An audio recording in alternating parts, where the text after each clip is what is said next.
tentang hubungan seseorang dengan Allah Subhanahu wa taala. Tentu kalau teman-teman yang sudah pernah dengar kisah ini, anggap ini review kembali, dan ilmu itu kalau direview maka akan lebih baik. Kalau yang belum dengar, alhamdulillah bisa ambil pelajaran darinya, gitu kan. Kisah ini salah satu dari kisah-kisah unik yang pernah diceritain oleh para ulama tentang masalah bagaimana kalau seseorang menjaga hubungannya dengan Allah Subhanahu wa taala. Seorang anak muda di Damaskus datang ke salah satu masjid namanya Masjid At-Taubah. Masjid At-Taubah ini sampai sekarang masih ada di kota Damaskus, dan zaman dulu di zaman tabi'in, udah lama sekali. Ada seorang ulama di situ jadi imam, kemudian dia juga ngajar, ngisi pengajian di situ. Ada satu anak muda datang dari luar kota Damaskus dan melapor kepada imam ini, guru ini, kiai kalau kita ya. Saya keluar datang dari luar kota Damaskus dan saya susah. Boleh nggak saya tinggal di masjid belajar sama anda, tapi saya betul-betul tidak punya duit, nggak punya makanan. Bisa saya hidup bersama anda? Artinya makan, minum sama-sama. Kata syekhnya, boleh, silakan. Tapi kau sabar. Apa yang saya makan kamu makan, apa yang saya minum kau minum. Kata muridnya, baiklah. Lalu setelah 3 bulan tinggal sama gurunya, sudah mulai belajar, dia ikut bersih-bersih masjid, dia cerita tentang keadaannya. Dia bilang, setelah 3 bulan saya tinggal dengan guru saya ini, saya baru tahu guru saya ini sangat zuhud, luar biasa. Orangnya sangat mendahulukan akhirat dari dunia, gitu kan. Nah, dia kalau ada makanan dia makan, kalau nggak ada dia puasa, nggak minta-minta sama orang. Hari ini kebetulan hari ketiga yang kami tidak punya makanan. Kami sahur 3 hari puasa, sahur, minum air minum segelas air dengan sebutir kurma, buka puasa juga begitu.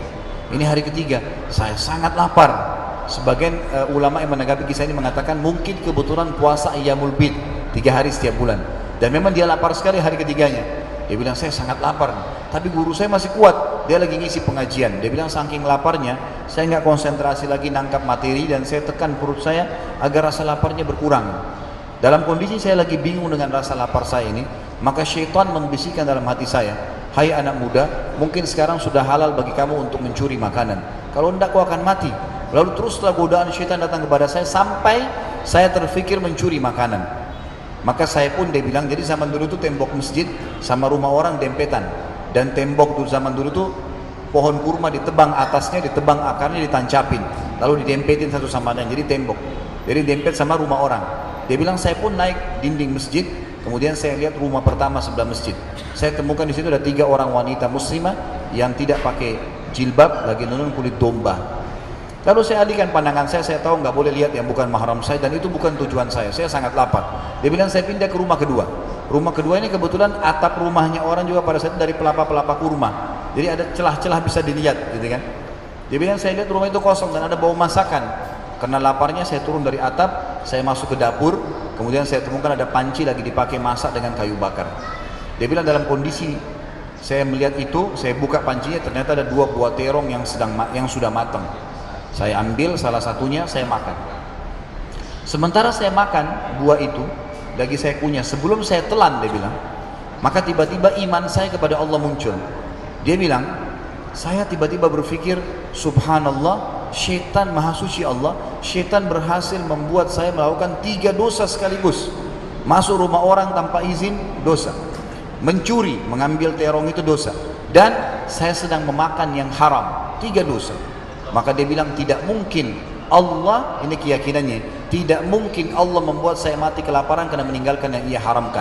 Lalu dia bilang, saya lepaskan dari mulut saya yang tinggal saya telan tadi, gumpalan terong itu ke lantai masjid, lalu saya pulang ke lantai itu, lalu kemudian ke lantai rumah itu, kemudian saya balik ke masjid.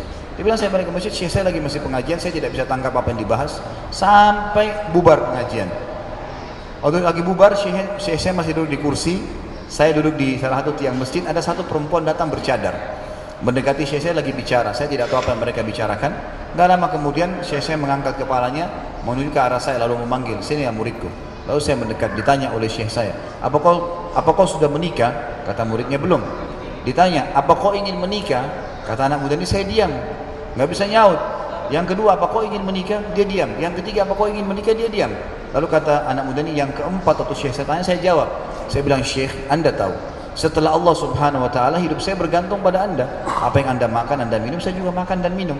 Sekarang sudah 3 hari kita nggak makan, cuma sahur dengan air putih sama sebutir kurma, buka puasa juga begitu. Maka sekarang bagaimana saya kalau nikah hidupkan istri saya? Kata syekhnya, ini wanita di sebelah saya, yang bercadar baru saja selesai masa iddah meninggal suaminya 4 bulan 10 hari dan ditinggalkan harta yang cukup buat dia. Ditinggal harta cukup buat dia.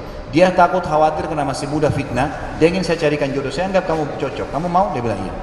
Perempuan tanya mau? Iya. Dikeluarkan kendi dari kamar syekhnya dijadikan mahar. Panggil walinya perempuan, panggil saksi 2 dinikahkan. Seketika pada saat itu. Selesai menikah karena selama ini numpang di masjid, kata syekhnya, sekarang kau boleh tinggal sama istrimu, pulanglah. Lalu dia pun bilang saya pulang sama istri saya. Ini seketika terjadi kisahnya dalam hitungan menit saja. Kemudian dia bilang saya keluar dari masjid, lewatin rumah pertama yang saya manjat tadi, dia lewatin. Rumah kedua yang saya masuk mencuri, istri saya berhenti. Buka pintunya sambil berkata, masuklah suamiku, ini rumah kita. Rumah yang tadi dia mencuri. Ini kisah nyata.